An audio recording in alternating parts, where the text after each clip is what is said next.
raise money for charity. And he wanted to raise £1,000, right? It was like his aim or something was like a few thousand, and I'm not sure what the total figure is now. When I spoke to him, it was around 13 million. And he's now raised over 20, I think. It's insane, isn't it? I mean, it makes me look terrible with my 45,000 that I raised. Makes me look like a terrible job. But yeah, he's a hero. He's an inspiration even for someone like me, for so many people around the UK, but also around the world. So yeah, he's inspired a lot of us to try and do things like what we've been doing and raising money. 28 million, I see someone said. Crazy. Oh my god, it's crazy. And you've invited him to McLaren when lockdown's over. Yes, he's a big F1 fan. Yeah, he is a big F1 fan. I think particularly a McLaren fan. Thank you. So yeah, I was very lucky, and I got to FaceTime him and say thank you and congrats for what he's been doing. Yeah, found out he's also a big Formula One fan. He's watched it for many years with his family, and I invited him down to McLaren when all of this stuff is over, to come and have a walk around, as I'm sure he can walk that little bit more around McLaren, to just have a little bit of a tour and again give something back to him for doing so much for everyone. Amazing stuff. And of course McLaren have been putting their time to good use, along with a number of other Formula One teams helping out with respirators for the NHS.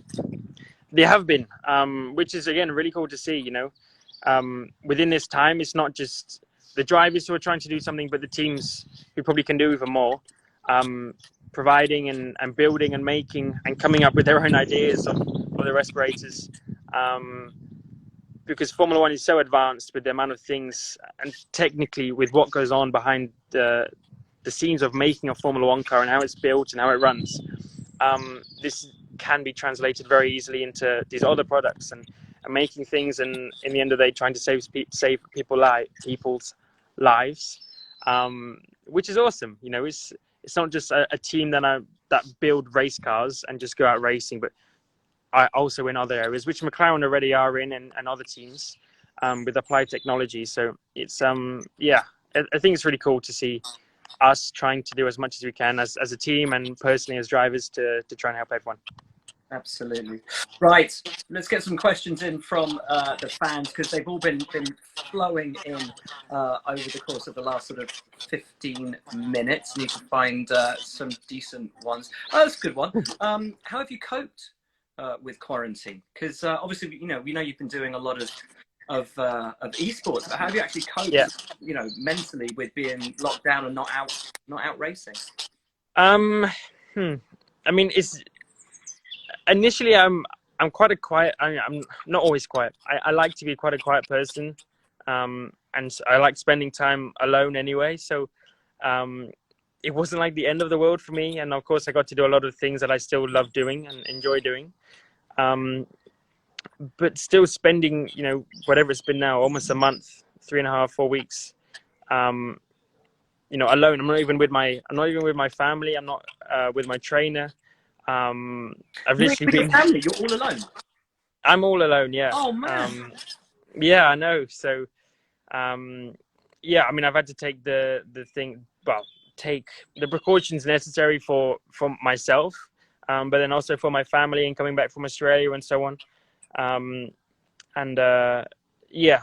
hopefully, I don't know whether I'll be going back soon or not, but I've had to take the precautions I've had to for not only the health of myself, but also my family, which is more important. Which is a bit sad and a bit annoying, because they're having a lot of fun, and it was my mum's birthday last week, and I couldn't make it down, so it's a bit sad.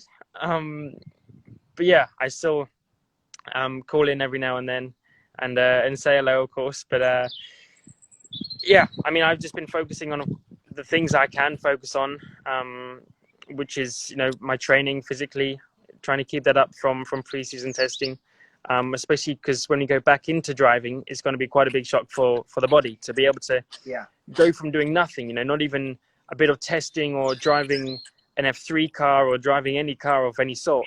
It's literally going from driving a road car, and I've not even done that much, to jumping in one of the fastest cars in the world, pulling X amount of G-force in every corner. It's a big shock for the body. So physically, and it's not that's even one like of you're the going to have, like, over the winter, you have like 2 months break and you go testing. You're going to be straight into racing. Exactly. And it's probably, well, from what I've heard, going to be double headers or something, or 2 races on a weekend from what I've seen. So, it's going to be tricky. And physically, that's why we're trying to keep up, physically the gains. Now I sound really cool, huh? The gains we got from preseason testing, and the body changes and gets used to driving the car, and how the body adapts to driving a race car. Because you can do all the training you want, at home, and you can do all these neck exercises, but you still jump in a Formula One car, and the movements and how everything happens, you can't really replicate identically in training. So it's still a shock to everyone's body, even though, you can be one of the fittest guys in Formula One or the fittest guys in the world or whatever. It's still tough on a human body. So trying to maintain the physical attributes we got from preseason testing for as long as possible. Mentally trying to keep on top of keeping some structure in your life, making sure you're eating healthy foods. Although I did have a Domino's the other night. Nice. To treat myself sometimes, trying to keep on top of your food, some structure, not going to bed too late, although I still get to enjoy some nights staying up a bit later and playing some games with my friends online or something. So it's not been super difficult, and I'm in a good situation with still good people around me and good plans for what I need to do and achieve my own goals and stuff. That's pretty much what I've been doing. Lando, what I love about you is you never give short answers. They're always full, proper. Yeah, maybe I'll cut them down. Everything. I love it. This is a great question. If you've got a couple more minutes, this is great. Absolutely. Which classic McLaren F1 car would you be most interested in trying? I mean, if you're a kid in a candy shop at McLaren, you've got. What year is classed as classic? Oh, let's go from before this year, last year. No, I think we could go anything not from the last decade. So I think you can go probably like 2009 backwards. Okay. Well, I'll have two then. I'll go 100% 2007, 2008. Yeah. When it was Lewis against Fernando. Okay. Yeah. A car from then, because every time I walk down the boulevard in McLaren, that's one of the coolest ones when it was in the... They're so aggressive, aren't they? Yes, the amount of bits and everything they had on them are incredible. And it just looks super cool. It's lightweight. The car sounds amazing. So that's one of the cars I would love to drive. And secondly, it would be a much more classical car from 1980 or something, or around when Senna was driving, with the H-pattern gearbox. I think the complete contrast, basically, as far as I can get away from current year Formula One cars. I'd say those are my two cars I would love to drive eventually. Do you go like the MP44 or the MP45, something like that? Yes, I think the white and orange, just the look of the cars, very simple, very unique, and just again, they sound awesome. You watch all these videos and classical videos on Sky F1, and they just look awesome to drive. They look a handful. Yeah. And they look awful at times, but that also looks like part of it, and why they were such good drivers back then, with the amount of things they had to do with the H pattern and the clutch work and everything like that. Now we got it easy with just some paddles on the back of a steering wheel and a throttle and brake, basically. And I mean, you've got a huge choice there as well. You've got the Can-Am cars. You've got, the yes, amazing McLarens from the 70s. I mean, yeah. And not to forget, you've got the McLaren F1. I mean, there's too many. I mean, you said choose one. I've already chosen two. I could choose a whole list. I've driven a Can-Am car, or one very similar to the Dan Gurney one. Actually, I drove in Goodwood, actually. Oh, of course. I also did drove one in America once. And they are beasts. Yeah. They are incredible. They're really heavy, like pretty much zero downforce and a heck lot of power, basically. And they're incredible to drive. I managed to do some donuts, which I wasn't allowed to do really, but I was like, this could be one of the only times I get to drive a car like this. So I'm 100% going to be doing some donuts. Wow. This is quite an interesting one. Do you think the brake will help? Oh, I thought it said other drivers. It says older drivers who may have been getting burned out. Do you think it'll help? I mean, you guys never get much of a chance to actually rest for those couple of months. Do you think this will give everyone a chance to kind of take stock? And I think so. It's more of a break, so I think it's more important to make sure you keep on top of things and don't get too lazy and too relaxed. I think like the winter break, although it's winter break in the off season, in hindsight compared to this, it's quite short. And we end up in December. We're normally busy all the way through December with work and still debriefs and everything, preparing for the following year. But then it's not long before we go into pre-season testing already.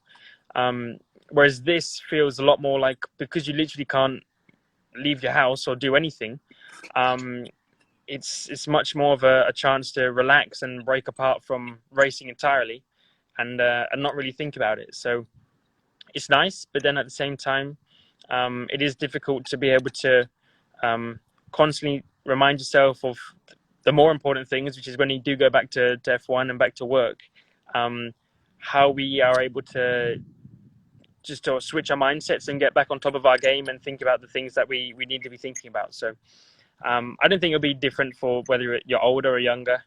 I think everyone's in Formula One has the same mindset of trying to be the best and keeping up to date physically and mentally and making sure they're well prepared for the beginning of the season. We've kept you for way longer than we should have done. So I'm tanning in the sun. It's wonderful. We'll have one final question, and it falls into what you were talking about then. Where's the first place you're going to go after quarantine? Where's the first place I'm going to go? Not the factory, because factory obviously, but it probably would be the factory. I live like 1 minute away, actually. So sometimes I cycle past it and I cycle around the lake. So I've been to the factory a bit. Obviously, not gone inside because you're not allowed to. But I've walked around it. I've cycled around it. I don't know. A bit of Topgolf. I mean, do you know what I would love? To go to like Burger King or something. Lovely. Yeah. Get a McDonald's drive-through. Oh, I mean, I'm kind of missing that. I've figured out how to make the McDonald's breakfast. I can make that at home now. Really? Oh, mate, it's so easy. It's so easy. I've not thought of that, but it's maybe something I'll ask my trainer if it's allowed. I'll send you the recipe. It's totally easy. Sausage McMuffins. Great stuff, Lando. Thank you so much for your time. No problem. Do you have a message for all of your fans, for everyone that's tuned in? Do I have a message? Of course, I got to say not the mandatory, but the usual, which is I hope everyone's doing well. Thanks for viewing this and keeping up to date with all the F1 stuff. Making sure you stay safe, you stay home, and like I'm trying to do in some ways, you look after other people and not just be selfish and think about yourself so much, even if you are getting bored or whatever. But yeah, think about the more vulnerable people in the world, basically. But apart from that, have fun. Still, go out for a run and enjoy some time outside. Yeah, make sure you keep up to date with all of the stuff us as drivers are doing. Obviously, me as well. Yeah, on our Twitch or our social accounts or whatever. And I hope to see you all very soon. Lovely stuff, Lando. You take care, man. And cheers, Will. Thank you very much. All the best. Have a good one. Peace.